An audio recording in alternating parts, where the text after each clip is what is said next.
Evening time ఏమైనా తినాలి అనిపించినప్పుడు సింపుల్గా ఈ రెసిపీ ట్రై చేయండి. దీని పేరే దోవటాలు. దీనికి పేరు పెట్టింది మనమే. ఎందుకు పెట్టానో లాస్ట్లో చెప్తా. ఇప్పుడు ఎలా చేయాలో చూసేద్దామా. కడాయి పెట్టుకుని దాంట్లో 1.5 కప్ వాటర్ వేసుకోవాలి.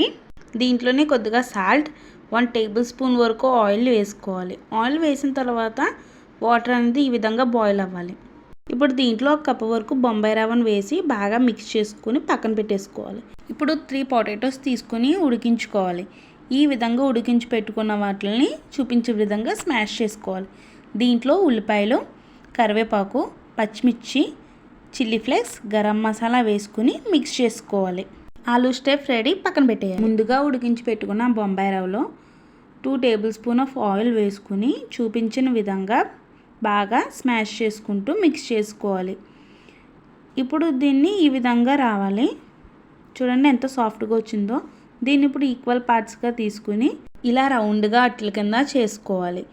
ఎడ్జెస్ అనేవి అడ్జస్ట్ చేసుకుంటూ ఉండాలి. కొద్దిగా మైదా వేసుకొని దాంట్లో కొద్దిగా సాల్ట్, చిల్లీ ఫ్లేక్స్, వాటర్ వేసుకుని ఉండలు లేకుండా మిక్స్ చేసుకోవాలి. ముందుగా రెడీ పెట్టుకున్న ఆలూ స్టఫ్ని ఈ విధంగా ఎట్ల పైన పెట్టేసుకుని చూపించిన విధంగా కవర్ చేసుకోవాలి.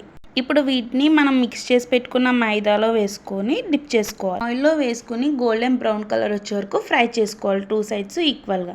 మనకి హైలో పెడితే మాడిపోతుంది. సిమ్లో పెట్టుకుని ఈక్వల్గా ఫ్రై చేసుకోవాలి. అంతే, సింపుల్గా మన దోవటాలు రెడీ. దీన్ని సాస్తో సర్వ్ చేసుకుని తింటే సూపర్ ఉంటుంది.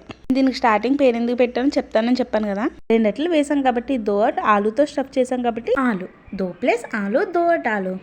రెసిపీకి పేరు ఎలా ఉన్నదో కామెంట్ బాక్స్లో చెప్పండి. మీకు కన్నా రెసిపీ నచ్చినట్టయితే like, share and subscribe for more videos.